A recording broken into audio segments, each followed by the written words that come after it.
जय हिंद। स्वागत है भगत सिंह जी के क्लास में। हम लोग देख रहे थे एएलपी टेक्नीशियन 2018 के क्वेश्चन पेपर जो सीबीटी 1 के एग्ज़ाम 30 शिफ्ट में हुए थे। 30 की 30 शिफ्ट के क्वेश्चन हमारे टेलीग्राम चैनल भगत सिंह जी के क्लास में मिल जाएंगे।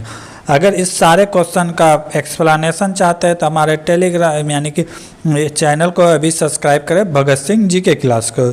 सारा क्वेश्चन का बहुत अच्छे से वहाँ पे एक्सप्लेनेशन किया गया है।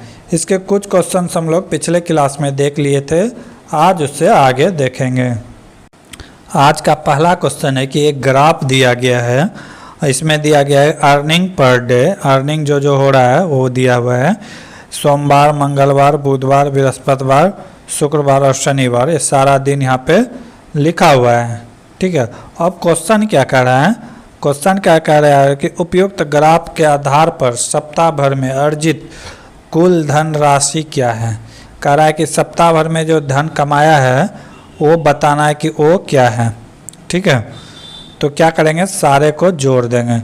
जैसे सोमवार को कितना कमाया है? 100 रुपये कमाया है, ठीक है। फिर सोमवार को कितना कमाया है? 500 रुपये कमाया है, 500 रुपये जोड़ देंगे। फिर मंगलवार को कितना कमाया है? 300 रुपये कमाया है। फिर बुधवार को कितना कमाया है? 600 रुपये कमाया है, ठीक है। फिर बृहस्पति को कमाया है, दोनों के बीच है, 6 और 7 के बीच में है, तो ये हो जाएगा 650, 600 कितना हो जाएगा? 50। फिर आ गया है शुक्रवार को कितना कमाया है? 300 रुपये। फिर आ गया शनिवार को कितना कमाया है? 300 और 400 के बीच में है, तो कितना हो जाएगा? 350। कितना हो जाएगा? 350। यही सबको जोड़ देंगे, इस सब को जोड़ देंगे तो कितना आ जाएगा? 2800। यानी कि पूरे सप्ताह में कितना कमाया है? 2800। ऑप्शन देखेंगे 2800 सही है। अगला क्वेश्चन, दिए गए विकल्प से उस शब्द युग्म का चयन करें जो नीचे दिए गए शब्द युग्म से समान रूप से संबंधित हो। यहाँ पे दिया गया है क्या? दांत, टूथपेस्ट। दांत को किस चीज़ से साफ करते हैं? तो टूथपेस्ट से। अब यहाँ पे 4 ऑप्शन दिया गया, उसमें से छांटना है। चेहरा, पाउडर से चेहरा साफ नहीं होता है, ये गलत हो गया।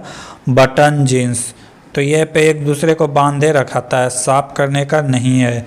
शैम्पू, बाल, ये सही है। शैम्पू, बाल को किस चीज़ से साफ करते हैं? तो शैम्पू। साबुन और झाग, यहाँ से शरीर रहता, त्वचा रहता, तो ये भी आंसर सही था, लेकिन ऑप्शन क्या हो जाएगा? सी। बाल से क्या चीज़ साफ करते हैं? से शैम्पू से बाल साफ करते हैं। अगला क्वेश्चन, दिए गए ग्राफ आंकड़ों का कारोबार की स्थापना हेतु चीन की यात्रा करने वाले व्यक्तियों का देशवार एवं आयुवार वितरण प्रदान किया गया है। कह रहा है कि यदि किसी वर्ष 5 लाख लोग चीन की यात्रा गए तो 20 से 40 वर्ष की आयु के चीनी यात्री करने वाले ब्रिटिश नागरिकों की संख्या कितनी है? कौन सा नागरिक पूछ रहा है?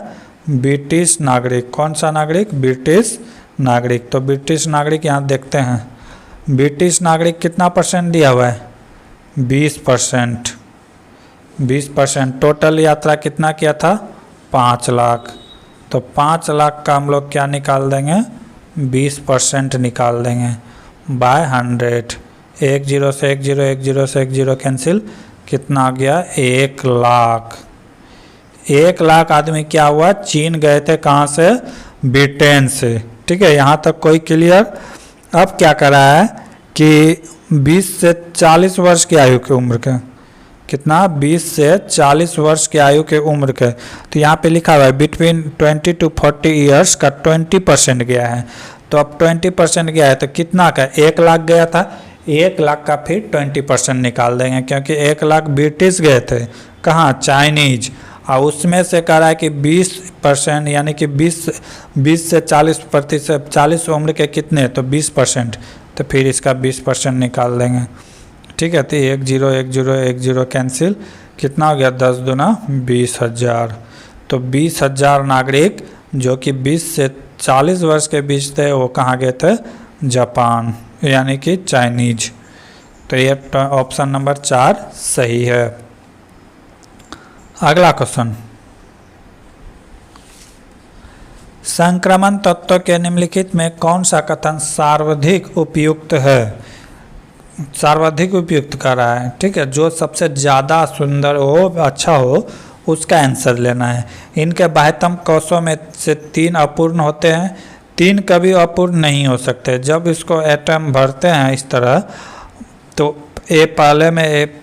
पहले में इस तरह भरते हैं, तो जब पहला भरेगा उसके बाद ही नेक्स्ट में आएंगे, तो 3 कभी हो ही नहीं सकता है, 2 हो सकता है, ठीक है, तो ये गलत है।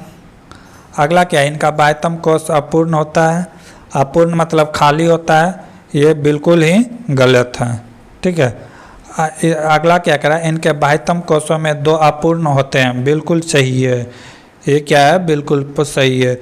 जब इसमें भरते हैं, जैसे एक हो गया इस तरह, तो फिर 1-2 खाली रह जाता है, तो फिर ये दूसरे से संयोग करके ऑक्सीडेशन करके अपना अष्टक पूरा करता है। तो ऑप्शन नंबर 3 जो है बिल्कुल सही है। संक्रमण तत्व कहते किसके हैं? ठीक है, वैसा तत्व जो किसी से ऑक्सीडेशन करता है उसे क्या कहते हैं?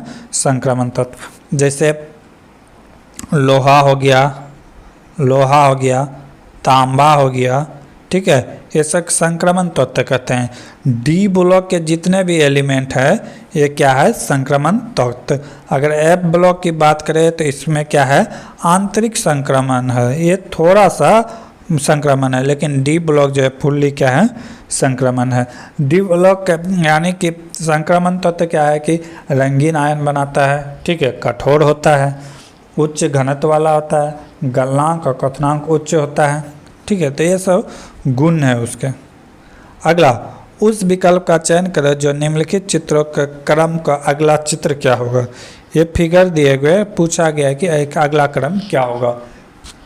तो यहाँ हो क्या रहा है कि घड़ी के विपरीत दिशा में घूम रहा है। जैसे यहाँ था तो यहाँ आया, फिर यहाँ आया, फिर यहाँ आया, तो अगला कहाँ चला जाएगा? अगला कहाँ चला जाएगा? अगला यहाँ आ जाएगा ना, ये राइट होगा। तो option number C, option number, अब यहाँ आया था, फिर इसके बाद कहाँ आना था? यहीं आना था, इस जगह आता, तो ऑप्शन नंबर सी राइट होगा, ऑप्शन नंबर सी। अगला क्वेश्चन, दिए गए चित्र में वर्गों की संख्या कितनी है? तो पूछ रहा है कि इसमें वर्ग कितने हैं, इसमें वर्ग कितना है? तो एक ये हो गया, 1 हो गया, 2 हो गया, ये 3 हो गया और ये 4 हो गया, तो टोटल कितना आ गया? 4। अब इसके अंदर भी बन रहा है, इसके अंदर भी बन रहा है, ये 1 हो गया, फिर यहाँ से 2 हो गया, फिर यहाँ से 3, तो 1 2 3, पहले बना था 4, फिर बाद में बना 3, टोटल कितना हो गया? 7। तो वर्गों की संख्या इसमें कितना हो जाएगा? Option number B 7। अगला क्वेश्चन, 8% साधारण ब्याज पर कोई धनराशि 3.5 वर्षों में 608 रुपये हो जाती है, तो निवेश की गई धनराशि क्या है? निवेश की गई धनराशि क्या है? ये जो 608 रुपये है, तो ये क्या है? मिश्र धन है, ठीक है, ये क्या है? मिश्र धन है। कब? 8% ब्याज के बाद 3.5%। तो पूछ रहा है कि वो दिया गया होगा, उसके द्वारा जो उधारी दिया गया होगा, तो वो रुपया कितना होगा? तो हम यहाँ से परसेंटेज निकाल लेंगे। परसेंटेज कैसे निकालते हैं? Time into rate. तो 8%, और इसको जब यानी कि इसको सरल करेंगे तो कितना होगा? 3 दूना 6, 1 7/2, तो 2 से 1 कट गया, 4 बार में कितना हो गया? 7 28%। यानी कि जो हम किसी को देते हैं वो अपने आप में क्या होता है? 100%, और इसमें ब्याज मिला 28%, तो टोटल 128% का वैल्यू कितना दिया हुआ है? 608। 128% का वैल्यू कितना दिया हुआ है? 608।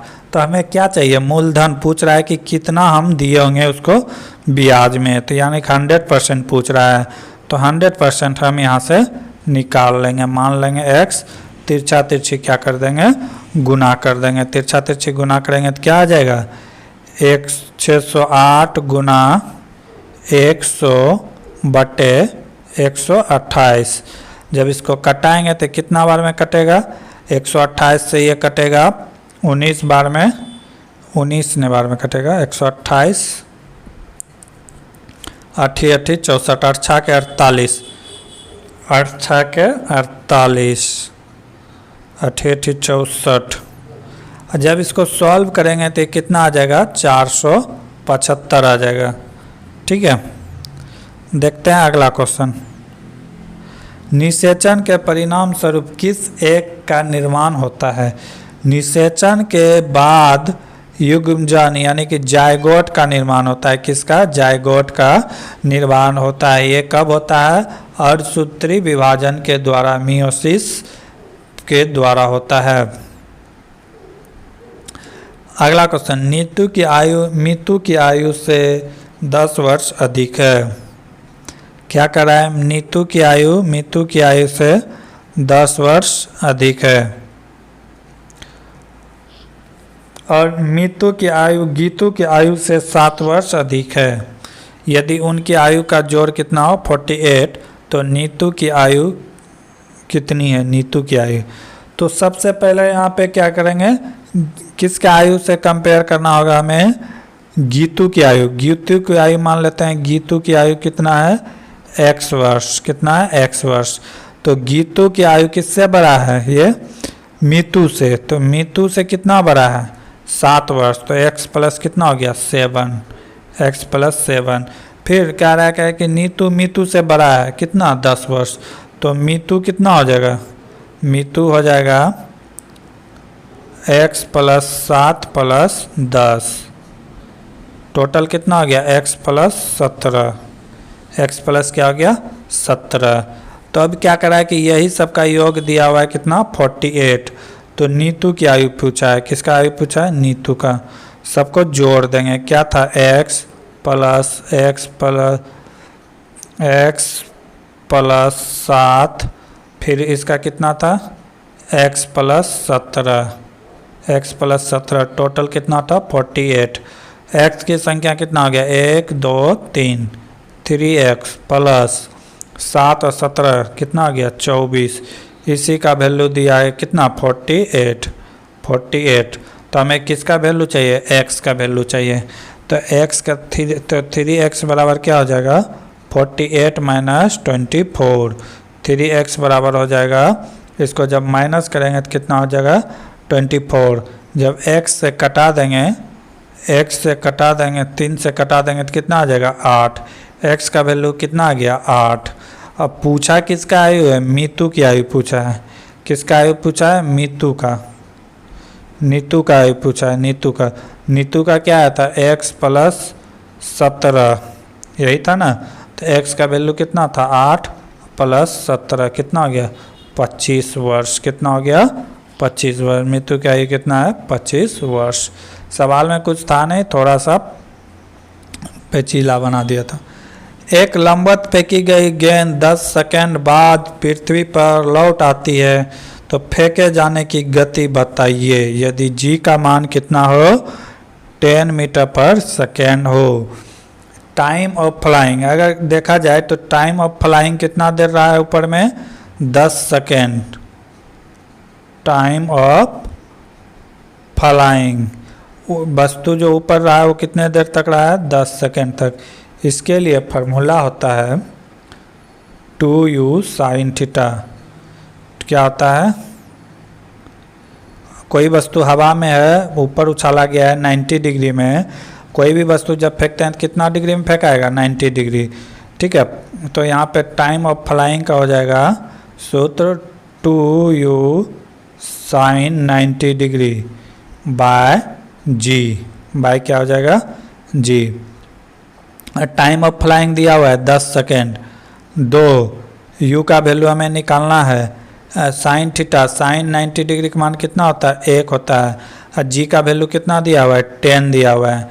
ठीक है, तो यहाँ से कटा भी सकते हैं। ठीक है, कितना बार में कटेगा, 5 बार में, ठीक है, 2 से कटा 5 बार में, अब 5 से 10 गुना करेंगे कितना हो जाएगा 50। यू का वैल्यू कितना आ गया, यू का वैल्यू कितना आ गया 50 मीटर पर सेकेंड। यहाँ पे रेलवे के द्वारा गलत क्वेश्चन लिया गया है, 50 सही नहीं, तो कितना होगा 50 मीटर पर सेकेंड। या हम ऐसे भी निकाल सकते हैं, यानी कि 10 सेकेंड उसे आने में, पृथ्वी में आने में लगा, यानी कि इधर से गया और इधर से आने में, टोटल यहाँ से गया और यहाँ आने में कितना लगा 10 सेकेंड। तो जाने में सिर्फ कितना लगा होगा 5 सेकेंड, तो 5 सेकेंड गुरुत्वाकर्षण, तो यहाँ से भी हम निकाल सकते थे जी टी 10 × 5 कितना हो गया 50 मीटर पर सेकेंड। तो यहाँ से भी हम यहाँ से निकाल सकते थे। अगला क्वेश्चन, 84 मीटर लंबे किसी रस्सी को 7:5 के अनुपात में बांटा जाए तो लंबे टुकड़े की लंबाई कितना होगा। कह रहा है कि 84 मीटर का एक लंबा रस्सी का टुकड़ा है, इसे 2 अनुपात में बांटा गया है 5:7 में, तो दोनों को जोड़ देंगे कितना हो गया 12 से इसको भाग दे देंगे कितना आ गया 7, यही 7 से मल्टीप्लाई कर देंगे कितना हो गया 7 49। जब इसको मल्टीप्लाई करेंगे तो कितना होगा 7 5 35। तो बड़ा भाग पूछा है, तो बड़ा भाग कौन सा है 49, ऑप्शन नंबर ए सही है। निम्नलिखित में कौन सा एक सरल अस्थाई उत्तक नहीं है, अस्थाई उत्तक नहीं है, तो इसमें क्या हो जाएगा जाइलम हो जाएगा। निम्नलिखित में कौन सा संख्या 16384 का वर्गमूल है, 16384 का वर्गमूल है। तो वर्गमूल निकालने का फॉर्मूला होता है, शॉर्ट ट्रिक देखेंगे तो अंतिम का जो लेटर है इसका देखेंगे कि ये 4 है, तो ये किसके किसके स्क्वायर के आ सकता है, तो ये 2 का स्क्वायर 4 आ सकता है, या फिर 8 का स्क्वायर के लास्ट में 4 आ सकता है यूनिट डिजिट। अब उसके बाद बाकी संख्या को देखेंगे 163 किसके किसके स्क्वायर के बीच आता है, 12 और 13 के स्क्वायर के बीच आता है। 12 का स्क्वायर होता है 144 और 13 का स्क्वायर होता है 169, तो 169 तो बड़ा है, तो 169 नहीं लेना है, कितना लेना है 144, यानी 12 का 122 हो सकता है या 128 हो सकता है। अब ये डिसीजन कौन लेगा कि 122 होगा कि 128 होगा, तो देखना है कि ये 122 कितना ज़्यादा है। अगर ये कम होता है जैसे 145 होता है 146 होता है यहाँ, तो 122 आंसर होता है, लेकिन यहाँ पे ज़्यादा अधिक है तो ये ज़्यादा नंबर वाला होगा, 2 वाला नहीं 8 वाला होगा, तो कितना होगा 128 राइट आंसर होगा। यह एक खानदानी विधि होता है, उस तरह भी हम लोग निकाल सकते हैं 13684, इस तरह से हम लोग निकाल सकते थे। एक बार में गया 1, फिर नहीं कुछ आया तो 1 उतरा, यहाँ कितना हो गया 2, ठीक है 2 1 और 2 आ जाएगा, तो यहाँ पे कितना आ जाएगा 63, ठीक है उतरा क्या 63 का कितने टाइम से जाएगा 2 टाइम में, तो 2 टाइम में कितना हो गया 44 हो गया। कितना बचा, फिर यहाँ पे 13 में 4 गया 9, यहाँ पे बचा 1, फिर यहाँ पे उतरेगा क्या 8, ठीक है, फिर ये कितना हो गया 284। इस तरह से भी हम लोग निकाल सकते थे, ये बहुत लॉन्ग विधि होता है निकालने के लिए। निम्नलिखित में कौन सा एक संयुक्त संख्या है, संयुक्त संख्या वैसे संख्या क्या जिसमें एक और स्वयं के अलावा और किसी से भाग लगे तो उसे क्या कहते हैं संयुक्त संख्या कहते हैं। 41 में 1 और 41 के सिवा और किसी से नहीं, 61 में 1 और 61 के सिवा किसी से नहीं, 31 में 1 और 31 के सिवा, लेकिन 51 में 3 से लगता है, 17 से लगता है, तो ये क्या हो जाएगा आंसर 41। फ्रांस की अंतिम रानी मेरी एंटोनेट का जन्म किस देश में हुआ था, तो उसका जन्म कहाँ हुआ था, ऑस्ट्रेलिया में हुआ था। कहाँ हुआ था, ऑस्ट्रेलिया में हुआ था।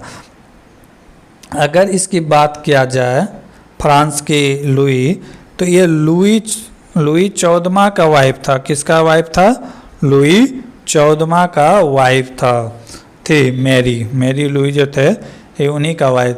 अगर फ्रांस की क्रांति देखा जाए तो कब हुआ था? 14 जुलाई 1789 को, इसी के समय हुआ था, लुई 14वां के समय।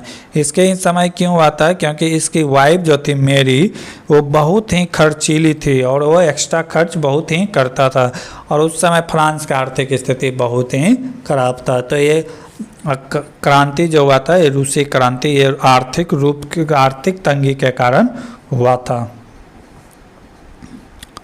अगला क्वेश्चन, एक तत्व का आइसोटोप की द्रव्यमान संख्या 298 है।